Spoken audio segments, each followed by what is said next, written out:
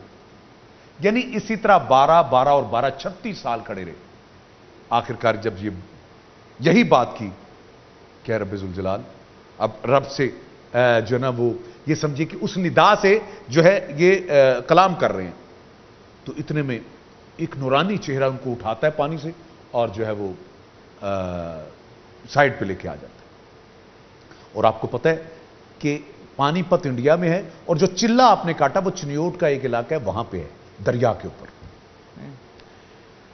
کیا ہوتا ہے کہ وہ کہتے ہیں کہ حضرت شرف الدین فرماتے ہیں کہ اے بندے خدا، میں تو جو حاصل کرنا چاہتا تھا 36 سال کے بعد وہ مجھے ملنے لگا تھا کہ آپ مجھے اٹھا کے یہاں پہ لے آئے.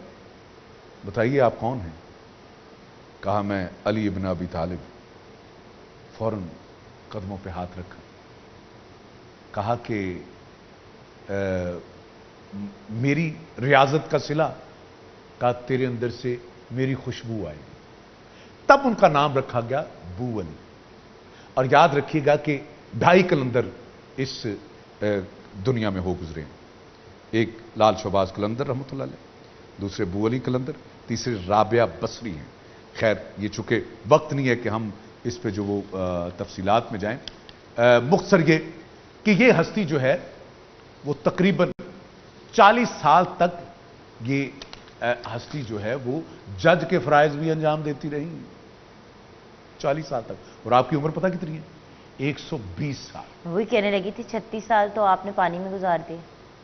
120 سال آپ کی عمر ہے.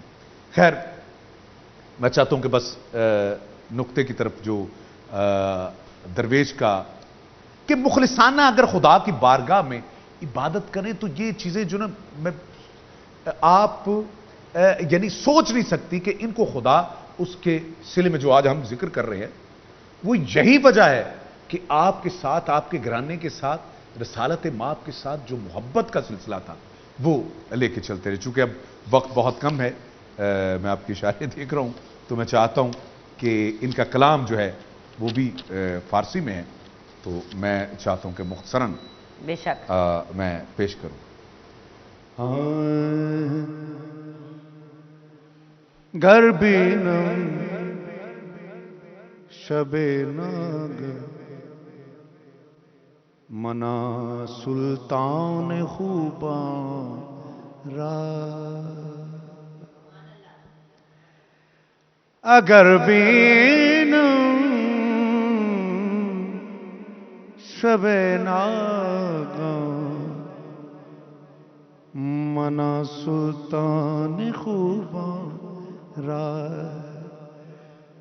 سرندر پائے و یاران فدا سازم دل و جان را۔ ترجمہ: اگر کسی رات میں شہنشاہ محمد کو دیکھوں تو اپنا سر قدموں میں رکھ کر اپنی جان اور اپنا دل آپ پہ قربان کر دوں۔ اگر بھی نہ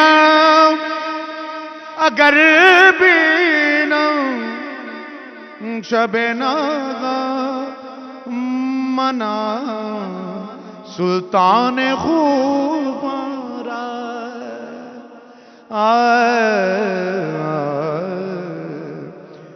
بے گرد کعبہ کے گردم کے روے یار من کعبہ بے یار من بے یار بے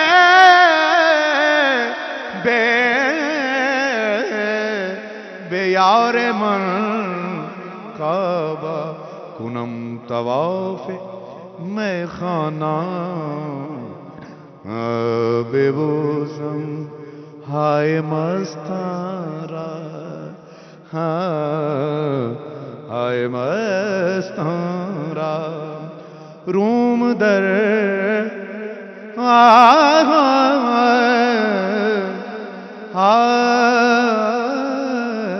یہ شعر تو ایسا ہے کہ صرف عاشقوں کی نظر کر سکتا ہوں، اور میں آخری شعر پڑھنے جا رہا ہوں، چونکہ کچھ ایسے کلام ہوتے ہیں جو ہر ایک کے لیے کہے نہیں جا سکتے، کچھ ایسے اشعار ہوتے ہیں، لیکن یہ آخری شعر جو میں پیش کر رہا ہوں۔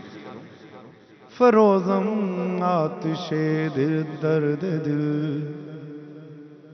بے ایزم قبلہ عالم بسوں کے قبلہ سازم بسا کے قبلہ سازم ہمیں ابرو خوباں را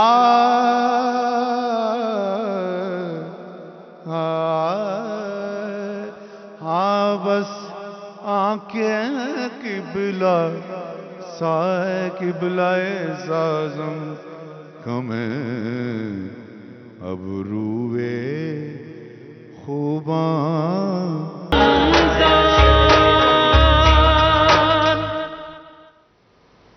welcome back from the break viewers. Break کے بعد ہمارے مینٹورز، ہمارے ٹیچرز، ہمارے ملک کے معروف ریلیجس اسکالرز نے ہمیں جوائن کیا ہے۔ آئیے انہیں ویلکم کرتے ہیں پروگرام میں پھر سے جوائن کیا ہے ہمارے بہت ہی پیارے بھائی ابو حمزہ مفتی ظفر جبار چشتی نے۔ السلام علیکم بھیا۔ السلام ورحمۃ اللہ۔ آپ کے ساتھ ہمیں جوائن کیا ہے ناؤن اسکالر مولانا محمد افضل حیدری۔ السلام علیکم مولانا صاحب۔ وعلیکم السلام ورحمۃ اللہ۔ اینڈ دین ہمیں جوائن کیا ہے محمد سلیم ہاشمی الحاج نے۔ السلام علیکم جی۔ تو آج کا ٹاپک مولانا صاحب آپ نے سن ہی لیا، ہم نے بات کی تیسرے عشرے کی، اور تیسرے عشرے کی اگر میں یہ کہوں کہ فضیلت کیا ہے تو مجھے پتہ ہے کہ اسی کے اوپر ہمارا پورا پروگرام ختم ہو جائے گا، تو اسی سے ہی بات شروع کرتے ہیں اور پھر آگے ڈفرینٹ نقطوں کے اوپر بات کریں گے۔ اعوذ باللہ من الشیطان الرجیم، بسم اللہ الرحمن الرحیم۔ ماہ مبارک رمضان پورے کا پورا مہینہ ہی برکتوں، رحمتوں، مغفرتوں کا مہینہ ہے۔ اللہ رب العزت کی طرف پرواز کرنے کا مہینہ ہے، اور ظاہر ہے جب اس کے آخری لمحات آئیں گے تو اس کی عظمتیں اس لیے بڑھ جاتی ہیں کہ پورے مہینے کا نتیجہ اس عشرے میں ہمیں ملنا ہے۔ اللہ رب العزت نے قرآن مجید میں روزے کے واجب ہونے کا جو فلسفہ بیان فرمایا کہ یا ایھا الذین آمنوا کتب علیکم الصیام کما کتب علی الذین من قبلکم لعلکم تتقون، اس لیے فرض کیے گئے روزے تاکہ تم تقوی اختیار کرو، متقی بن جاؤ۔ وہ جو پہلے عشرے میں پہلا عشرہ جو رحمت کا عشرہ تھا، دوسرا مغفرت کا عشرہ تھا، ان دونوں کے تسلسل میں اب ہم وہ نتیجہ حاصل کرنا چاہتے ہیں، ماہ رمضان کے روزے رکھ کے، اس میں عبادتیں کر کے، رات کے قیام، دن کے صیام سے، تلاوت قرآن سے، اپنے رب سے باتیں کر کے، اپنے خالق کو، یا میں اسے سادہ لفظ میں یوں بیان کروں کہ ہم روٹھے ہوئے رب کو، جو اپنی غلطیوں سے، اپنے گناہوں سے، اپنی گستاخیوں سے، اپنے مہربان رب کو ناراض کر بیٹھے تھے، اگر ہم منانے میں کامیاب ہو گئے ہیں تو وہ نتیجہ ہمیں اس عشرے میں ملنا ہے جسے جہنم سے نجات کا عشرہ کہتے ہیں۔ صحیح۔ اللہ رب العزت نے قرآن میں انسان کی کامیابی کا معیار بھی اسے بیان کیا ہے۔ ہم دنیا دار لوگ اپنی کامیابیوں کے معیار کچھ اور چیزوں کو سمجھتے ہیں۔ اللہ نے قرآن میں فرمایا من زحزح عن النار وادخل الجنت فقد فاز، جسے جہنم سے بچا لیا گیا اور جنت میں داخل کر دیا گیا وہ کامیاب ہے۔ جب تک بندہ جہنم سے نہیں لیا جاتا، جہنم سے نہیں بچتا، جہنم سے بچ کے جنت میں داخل نہیں ہو جاتا، اللہ فرماتا ہے ابھی کامیاب نہیں ہوا۔ کامیابی کا معیار جہنم سے بچنا ہے۔ ایک بہت بڑی دعا ہے ہمارے ہاں، دعائے جوشن کبیر کہتے ہیں اس کو۔ 1000 نام ہیں اللہ رب العزت کے، اس میں ذاتی نام بھی، صفاتی نام بھی۔ 1000 نام کے ذریعے سے رب کو پکارا جاتا ہے، اور 1000 نام پکار کے صرف ایک دعا کی جاتی ہے، پروردگار خلصنا من النار یا رب، اے پروردگار ہمیں جہنم سے بچا لے۔ یہ بہت بڑی آرزو ہے۔ بہت بڑے بڑے نیکوکار لوگ، پرہیزگار لوگ، بڑے اولیاء جو گزرے ہیں، ان کے حالات زندگی میں بھی ملتا ہے کہ وہ سجدے میں سر رکھ کے کافی دیر تک اپنے خالق سے صرف ایک دعا مانگتے تھے، پروردگار اللہ الہی اجرنی من النار، اے اللہ مجھے جہنم سے بچا لے، اللہ مجھے جہنم کی آگ سے بچا لے۔ اس آخری عشرے کی عظمت یہ ہے کہ اس میں اللہ رب العزت اپنے گناہگار بندوں کو جہنم سے نجات دیتا ہے۔ سبحان اللہ۔ اس کی ایک عظمت یہ ہے کہ اللہ رب العزت پورے مہینے میں جتنے بندوں کو بخشا ہوتا ہے، پورے مہینے میں جو بخشش کا مہینہ ہے، جہنم کے دروازے بند ہیں، جنت کے دروازے کھلے ہیں۔ ہمارے رہبر ائمہ کہتے ہیں کہ اللہ سے دعا کرو پروردگار یہ جہنم کا جو دروازہ ہم پہ بند کیا ہے اب اسے ہم پہ نہ کھولنا۔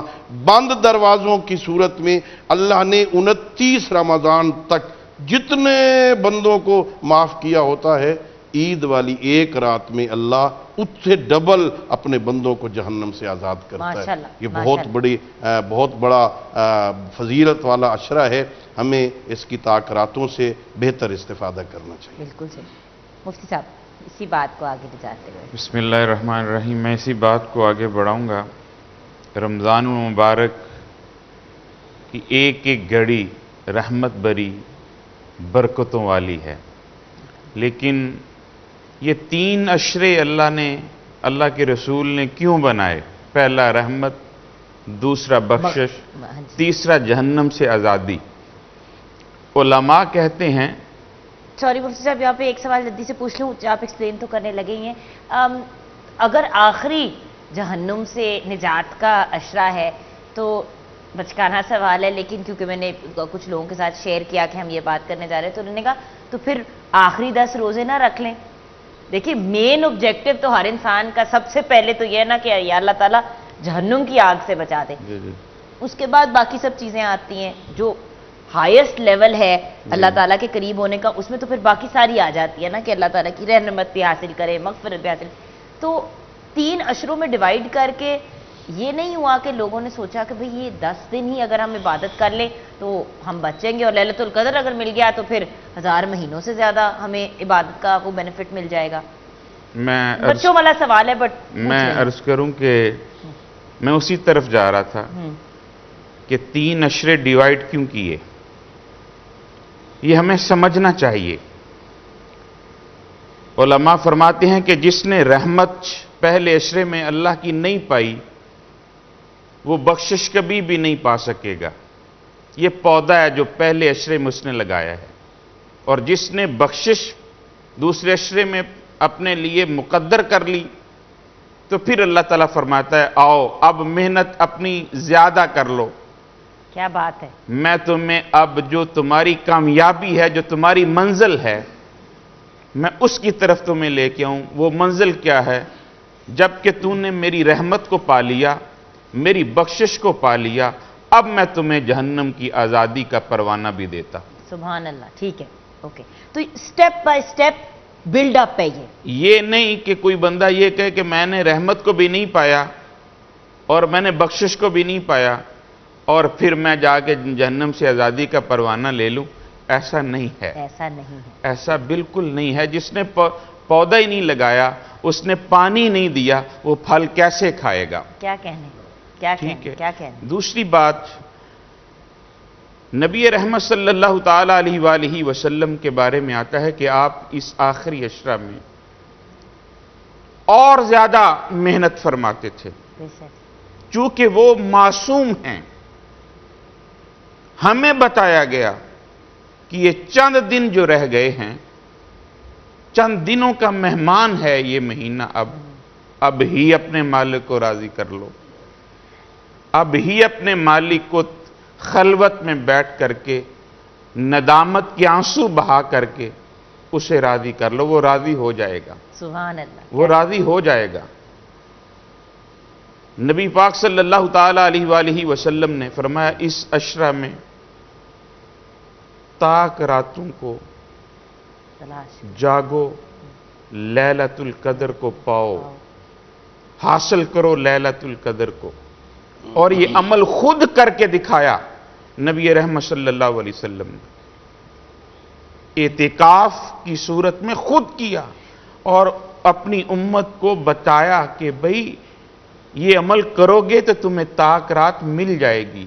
بالکل صحیح. اچھا، یہاں پہ ہم کلام سن کے بریک کی طرف جائیں گے، لیکن ویورز اسی چیز کی طرف میں بھی چاہ رہی تھی کہ ہم آئیں کہ اعتکاف میں تو کہتے ہیں کہ ہم رب تعالیٰ کے مہمان بن جاتے ہیں. تو یہ مہینہ چند دنوں کا مہمان رہ گیا اور ان چند دنوں میں ہمیں رب تعالیٰ کا مہمان بننے کا موقع ملتا ہے. کتنی بڑی بات ہے ویورز. اور سوچیں کہ 365 ڈیز میں سے 5 دن تاک راتوں میں آپ عبادت کریں تو آپ لیلۃ القدر کو بھی پا سکتے ہیں. تو یہ سوچنے کی باتیں ہیں اور پھر سوچ کے امپلیمنٹ کرنے والی بھی. صرف وہ جو کہتے ہیں نا سوچ کی حد تک نہیں، فزیکلی امپلیمنٹ کرنا بھی ضروری ہے. تھیوری ہی رہتی ہے جب تک اس کی پریکٹیکل امپلیمنٹیشن نہیں آتی. ہم کلام سنتے ہوئے بریک کی طرف جائیں گے. جی بھیا. نسیمہ جانب بطحا گزر کن،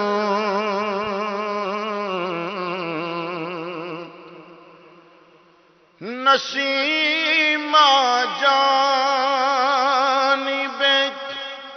بطحا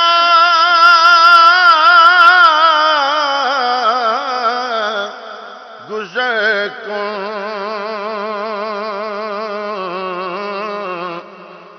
ز احوالم محمد را خبر کن. ببری جان مشتاقم دراں جا فدائے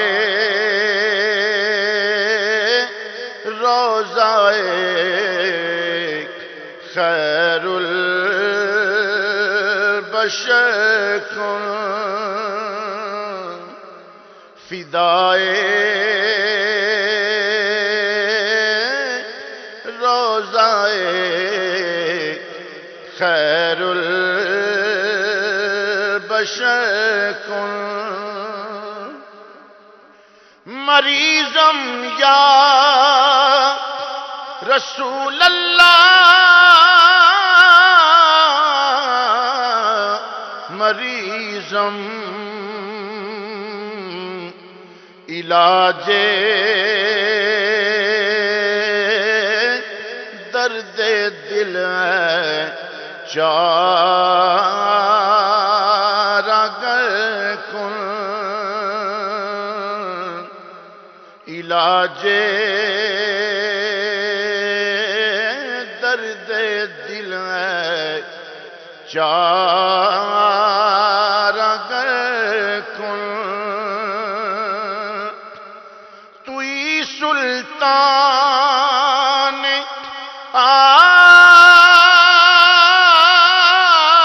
عالم یا محمد توئی سلطان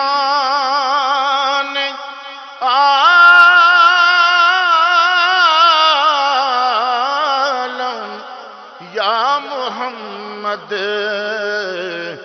ضروے لطف سوئے من نظر کن مشرف گرچہ شد جامی ز لطفش مشرف گرچہ شد جامی ز لطفش خدایا این کرم بار دیگر کن خدایا این کرم بار دیگر کن نسیماں جانب بطحاں گزر کن ز احوالم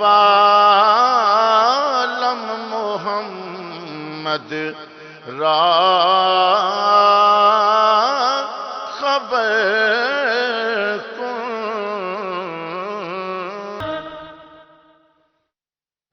ان کا ثانی کوئی خالق نے بنایا ہی نہیں ایسا بے مثل بنایا ہے کہ سایہ ہی نہیں ان کا ثانی آج پھر طالب و مطلوب میں باتیں ہوں گی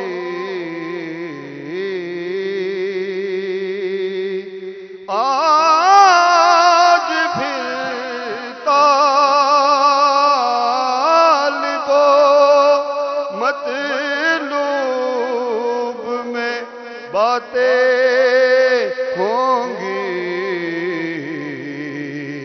راز کی بات ہے غیروں کو بلایا ہی نہیں راز کی بات ہے غیروں کو بلایا ہی نہیں ان کا ثانی اے خدا آل محمد کی غلامی دے دے اے خدا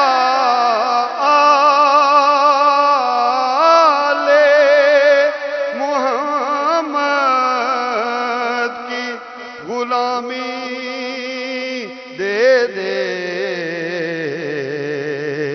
ان کی الفت کے بنا اپنا گزارا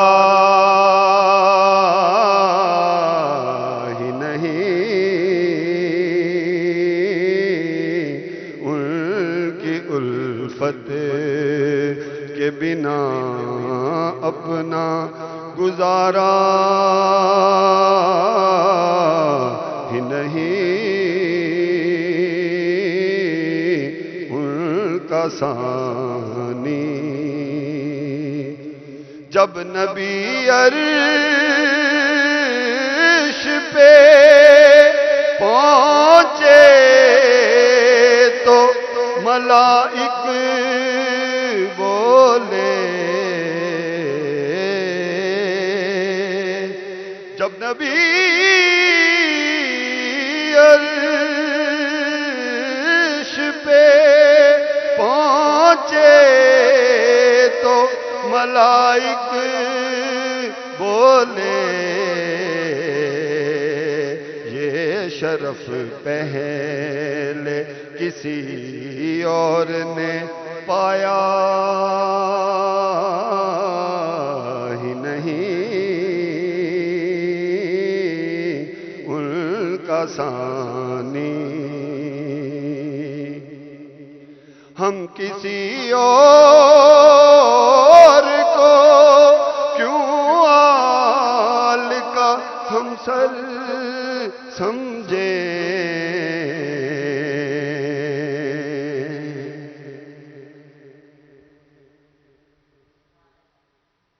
جزاک اللہ عرفان ہلچل صاحب۔ جی ویورز، گفتگو کا سلسلہ آف کورس ہم نے جاری رکھنا ہے، اور مفتی صاحب سوری آپ کی بات کو پہلے کٹ شارٹ کرنا پڑا تھا کیونکہ سحری کی بریک کی طرف بھی ہمیں جانا تھا، تو آئیے اب واپس گفتگو وہیں سے سٹارٹ کرتے ہیں۔ آپ نے کہا تھا کہ اعتکاف، جی جی اور وہاں سے پھر ہم بریک کی طرف چلے گئے، تو اعتکاف میں بھی اسی عشرے میں ہم بیٹھتے ہیں۔ جی جی میں عرض کر رہا تھا کہ نبی رحمت صلی اللہ تعالیٰ علیہ وآلہ وسلم نے خود اعتکاف پہ بیٹھ کے پوری امت کو یہ بتایا کہ میں مثال دے کے سمجھاؤں گا کہ ایک سائل جب کسی کے دروازے پہ جاتا ہے، وہ کھڑا ہوتا ہے، ممکن ہے گھر والا اسے دے نہ دے، پھر وہ بیٹھ جائے، ممکن ہے پھر بھی وہ دے نہ دے، لیکن اگر وہ لیٹ جائے تو گھر والا کہتا ہے اب اسے دینا ہی پڑے گا۔ بالکل۔ تو یہ اعتکاف پہ بیٹھنے والے وہ خوش نصیب جو چنے ہوئے لوگ ہیں، جن کو اللہ نے اپنا مہمان بنایا اس مہینے میں، وہ یقیناً اس کے گھر میں جب پالتی مار کے بیٹھتے ہیں نا، تو وہ شہنشاہ جس کا کوئی ثانی نہیں ہے، وہ بادشاہ جس کا کوئی ثانی نہیں ہے، پھر وہ انہیں خالی نہیں لٹاتا، بے شک۔ پھر وہ شب قدر کی عظمتوں کو بھی پاتے ہیں، پھر مالک سے بخشش کا پروانہ بھی ملتا ہے، پھر نار جہنم سے آزادی بھی وہ حاصل کرتے ہیں، اور اس سے بڑھ کر کے لیلۃ الجائزہ میں وہ میرے مالک کے مقرب بندے بھی بن جاتے ہیں، پھر عید والے دن وہ اپنا انعام بھی پاتے ہیں۔ بالکل صحیح۔ اسی طرح اس آخری عشرہ میں چونکہ ہمیں یہ تعلیم دی گئی ہے کہ زیادہ محنت کرو، تو جو معتکف ہے وہ محنت کرتا ہے، وہ کبھی اپنے سجدوں کو لمبا کرتا ہے، کبھی اپنے رکوعوں کو لمبا کرتا ہے، کبھی قرآن کی تلاوت کرتا ہے، کبھی اپنے مالک کے آگے روتا ہے، تو مالک پھر فخر سے کہتا ہے اپنے فرشتوں میں، دیکھو اے میرے فرشتوں، میرا بندہ اس وقت کبھی میری کبریائی کا اعلان کر رہا ہے، کبھی میری عظمت کا اعلان کر رہا ہے، کبھی میرے اعلیٰ ہونے کا اعلان کر رہا ہے، جاؤ گواہ بن جاؤ، میں نے اسے بخش دیا ہے۔ لیکن مفتی صاحب یہاں پہ بریک کی طرف جائیں گے، بریک کے بعد جب واپس آئیں گے تو مولانا صاحب آپ سے بات پھر شروع کریں گے، اور چاہوں گی کہ آپ دونوں اس جو نیکسٹ جو ہمارا کویشچن ہے اس کے اندر حصہ ڈالیں کہ آخری عشرہ جو ہے اس میں عبادات کیا کرنی چاہیے. اگر اعتکاف میں بیٹھے ہیں تو کوئی ایسی اسپیسیفک چیزیں جو ہمیں کرنی چاہیے. دیکھیں محنت تو ہر انسان کوشش کرتا ہے کہ زندگی میں کرے، لیکن صحیح محنت، the right effort in the right direction. تھوڑا سا ہمیں یہ گائیڈ کریں کہ اب کیونکہ اس عشرے میں ابھی وقت باقی ہے، صرف 22واں روزہ ہے، تو کیا کیا چیزیں ہیں جو ہم کر سکتے ہیں، کون سی عبادات، کون سی ہماری ایکٹیویٹیز. جو اعتکاف میں بیٹھے ہیں وہ کیا کر سکتے ہیں. اگر کوئی اعتکاف میں نہیں بیٹھ سکتا تو جو طاق راتوں کو ڈھونڈنا ہے، مطلب طاق راتوں میں ليلۃ القدر کو ڈھونڈنا ہے، تو ان میں کیا عبادات، یہ ساری گائیڈنس لیں گے. بریک کے بعد ویورز آپ ہمارے ساتھ رہیے گا.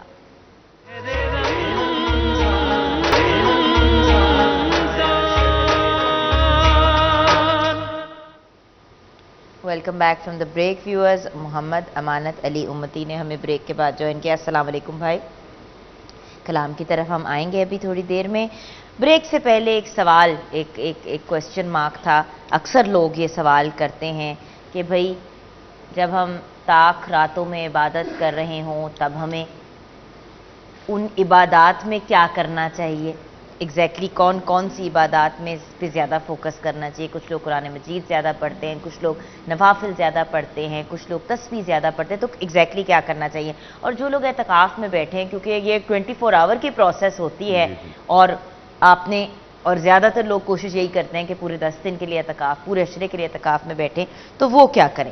جی مولانا صاحب. جی میں عرض کروں گا کہ جتنی عبادات ماہ مبارک رمضان میں انجام دی جاتی ہیں، چاہے وہ نماز کی شکل میں ہوں یا قرآن مجید کی تلاوت کی صورت میں ہوں یا ذکر و اذکار کی صورت میں، اصل میں یہ سارا 30 دنوں کی جو ٹریننگ ہے، دراصل اس میں انسان کو ایک راستے پہ لگانے کی کوشش کی جاتی ہے.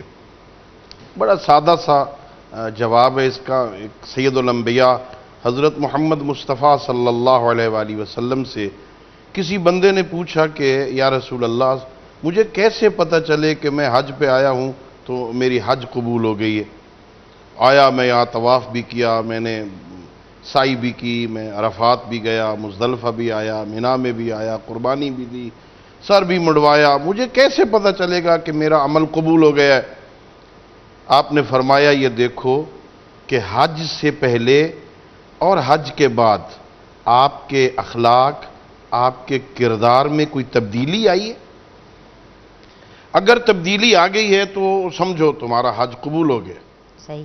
لیکن اگر کوئی تبدیلی نہیں آئی، جیسے حج سے پہلے تھے ویسے حج کے بعد ہیں، جیسے جو کام پہلے کرتے تھے وہی کام بعد میں کر رہے ہیں، کوئی تبدیلی نہیں ہے، تو اس کا مطلب ہے آئے ہو، چکر لگایا اور چلے گئے. ماہ مبارک رمضان میں جو اللہ نے ہمیں اپنے دسترخوان پہ مہمان بنایا، جو بہت بڑی عزت عطا کی اللہ نے ہمیں، یہ بہت بڑا اعزاز ہے کہ اللہ نے ہمیں اپنا مہمان بنا لیا. 30 دن اپنے دسترخوان پہ ہمیں مہمان رکھا. کبھی ہم نماز کی شکل میں، روزے کی شکل میں، تلاوت قرآن کی شکل میں اپنے رب سے باتیں کر رہے ہیں. یہ دراصل ٹریننگ ہے. اللہ رب العزت اپنے بندے کو سمجھانا چاہتا ہے کہ یہ ٹریننگ ہے. میں کہوں کھانا کھا لے تو شروع کر دیتا ہے، میں کہوں اب نہیں کھانا تو رک جاتا ہے، میں کہتا ہوں مصلی پہ آ جا، مصلی پہ آ جاتا ہے، تلاوت شروع کر دے، تلاوت شروع کر دیتا ہے. یعنی بندے کو سمجھانا چاہتا ہے کہ تو نے اپنی زندگی میں میرا مطیع بن کے کیسے رہنا ہے.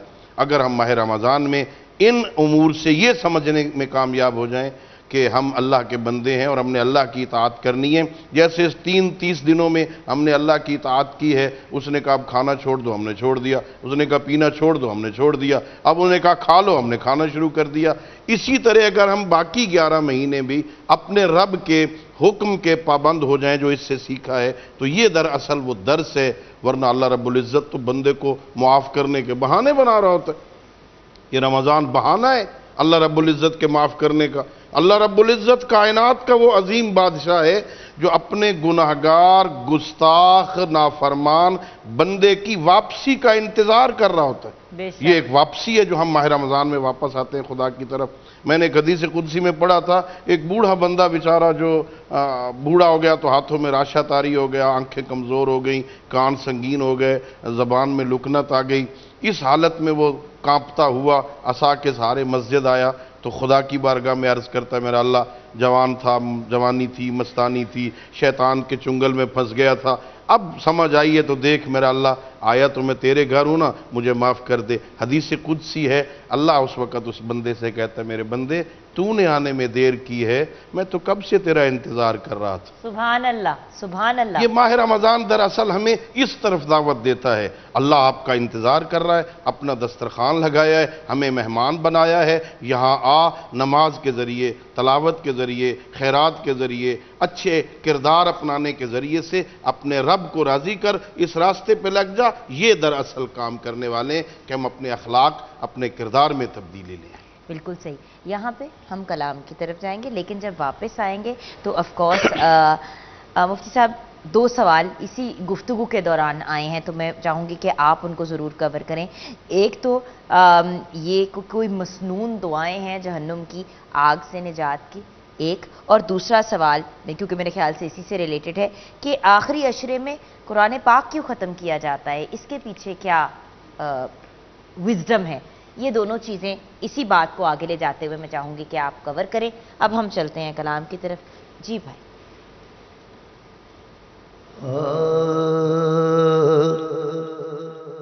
اعلیٰ نبیوں سے تیری شان مدینے والے، اعلیٰ نبیوں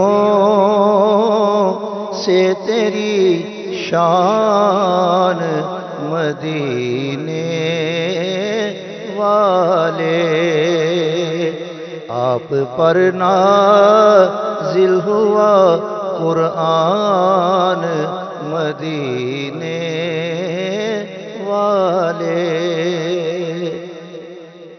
آپ کی ذات پر کیوں نہ میں درود پڑھوں، آپ کی ذات پر کیوں نہ میں درود پڑھوں،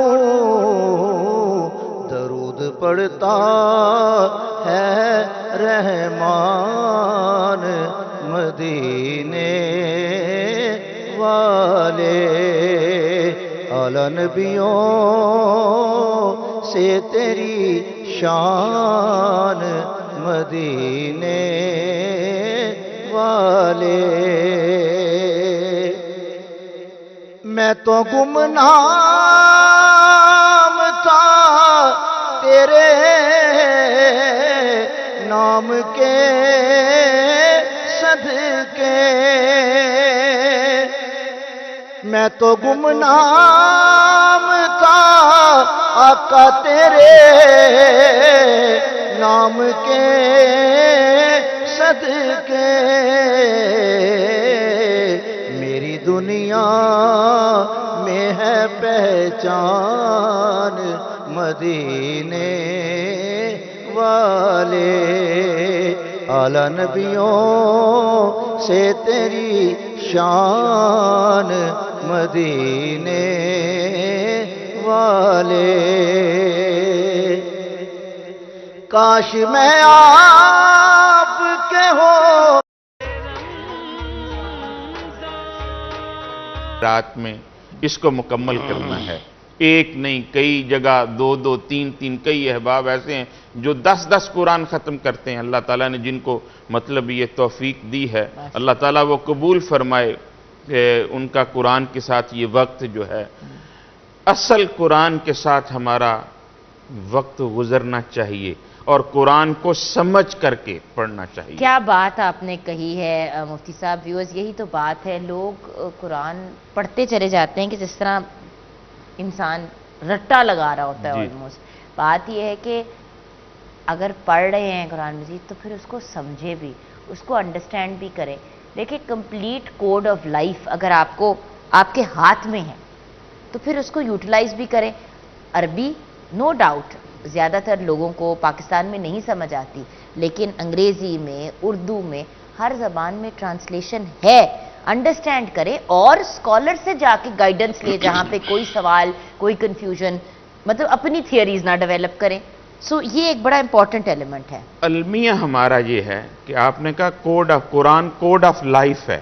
المیہ ہمارا یہ ہے, ہم نے قرآن سے زندگی نہیں لی, ہم نے قرآن سے موت والا معاملہ لیا ہے. ایک بندے کی جان نہیں نکل رہی تو ہم سے ایک بڑا جو ہوتا ہے گھر میں وہ کہتا ہے اس کے پاس سورہ یاسین پڑھو اس کی جان نکل جائے گی. یہ تو زندگی دینے والی کتاب ہے. کیا بات ہے, یہ زندگی دیتی ہے. جس طرح اسلام کے بارے میں کہا جاتا ہے اسلام ایک مکمل ضابطہ حیات ہے, اسی طرح یہ قرآن بھی زندگی دیتا ہے. ہم نے زندگی نہیں لی اس سے, اور اللہ کرے ہم قرآن سے زندگی لیں. تو اصل چیز یہ قرآن جب ہمیں زندگی عطا کرے گا تو تبھی دنیا بھی بہتر ہوگی, تبھی آخرت بھی بہتر ہوگی. بالکل صحیح, کیا بات. تھینک یو سو مچ مفتی صاحب. جی مولانا صاحب آج کی گفتگو کو اگر سمیٹتے ہیں. میں انہی کی اس بات کو آگے بڑھاتے ہوئے عرض کروں گا, ہمارے ہاں بدقسمتی سے ہم نے قرآن کو مردوں کے ساتھ خاص کر دیا. ہمارے ہاں یہ تصور بن گیا ہے کہ بس اصال ثواب کے لیے قرآن پڑھا جاتا ہے. اگرچہ اصال ثواب ہوتا ہے, اس میں کوئی شک نہیں ہے, لیکن اللہ قرآن میں فرماتا ہے کہ یہ قرآن تو بندوں کی ہدایت کے لیے آتا ہے. ان القرآن یہدی للتی ہے یا اقوام. یا فرمایا بسم اللہ الرحمن الرحیم الف لام میم ذالک الکتاب لا ریب فیہ ھدی للمتقین. یہ تو ہادی بن کے آیا تھا, بندوں کی ہدایت کرنے آیا تھا. ہم نے اس سے وہ ہدایت نہیں لی, ہم نے دوسرے آسان پہلو لے لیے. اور اللہ رب العزت دراصل بندے کو ان تمام اعمال میں جو ہم نے اب تک اس عرصے میں بیان کیے ہیں اپنی طرف متوجہ کرنا چاہتا ہے. انسان فطری طور پر لالچی انسان ہے, انسان منفعت کو دیکھتا ہے. ماہ مبارک رمضان میں ختم قرآن کا جو ثواب ہے وہ بھی اسی وجہ سے بیان کیا گیا, چونکہ یہ انسان اس کوشش میں ہے زیادہ سے زیادہ نیکیاں سمیٹ لوں. اللہ رب العزت نے اس قرآن کی عظمت کے حوالے سے ماہ رمضان میں فرمایا جو بندہ ایک لفظ قرآن کا پڑھتا ہے اللہ ختم قرآن کا ثواب عطا کرتا ہے. اور جب پورا قرآن پڑھ لے گا تو ظاہر اندازہ لگاؤ اس سے انسان کو کتنا اجر ملے گا. اس وجہ سے انسان کو متوجہ کیا گیا کہ اس ماہ رمضان میں ختم قرآن کر تاکہ زیادہ سے زیادہ نیکیاں سمیٹ سکے. ہماری کوشش یہ ہونی چاہیے کہ ہم اس ماہ مبارک رمضان میں یہ ساری نیکیاں سمیٹ کے نا حقیقی عید منا سکیں.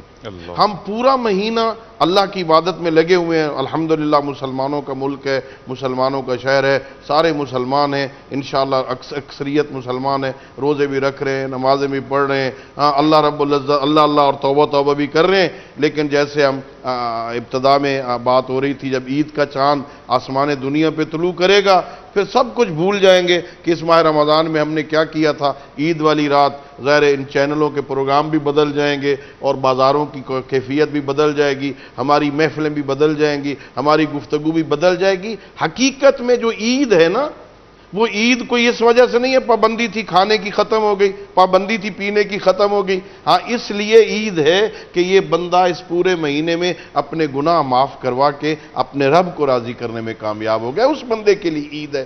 اور جس نے کچھ نہیں کیا ہے وہ عید اس کے لیے نہیں ہے. عید صرف حضرت امیر المومنین علی ابن ابی طالب فرماتے ہر بندے کے لیے ہر وہ دن عید ہے جس دن اللہ کی نافرمانی نہیں کی. اگر ہم ماہ رمضان میں اللہ کو راضی کرنے میں کامیاب ہو گئے تو عید ہے, وگرنہ عید نہیں ہے. بالکل صحیح.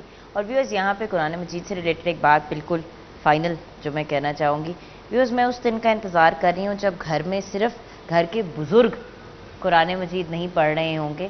جیسے آپ نے موت سے کہا تو بہت زیادہ قرآن مجید کو بزرگی کے ساتھ بھی کیا جاتا ہے کہ جب انسان ریٹائر ہو جاتا ہے اور مطلب وہ جو کہتے ہیں نا 65 70 پلس کی ایج کی طرف جانا شروع ہو جاتا ہے تو پھر ایک دم سے قرآن مجید اور نماز کی باقاعدگی اور یہ ان سب چیزوں کی طرف رجحان ہوتا ہے. میں اس سے ان کا انتظار کر رہی ہوں جب ٹین ایجر سے لے کے گھر کے بزرگ سارے قرآن مجید پڑھیں گے اور ان کے کمروں کے اندر قرآن مجید ہوگا پریزنٹ. بیکاز ہوتا یہ ہے کہ قرآن مجید جو گھر کا ہوتا ہے، جو سب سے زیادہ پڑھا جاتا ہے، وہ ہمیشہ نانو، دادو، وہ جو کہتے ہیں نا گھر کے جو سب سے بڑے ہوتے ہیں ان کے پاس ہوتا ہے.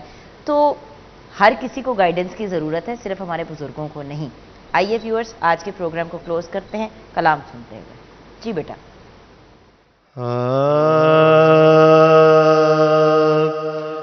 ایک میں ہی نہیں ان پہ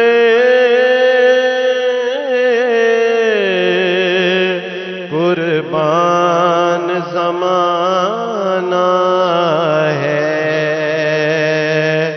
ایک میں ہی نہیں ان پہ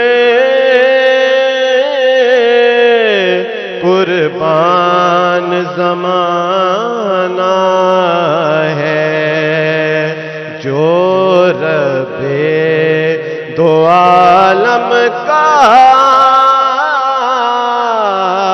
محبوب یگانہ ہے. آؤ درے زہرا پہ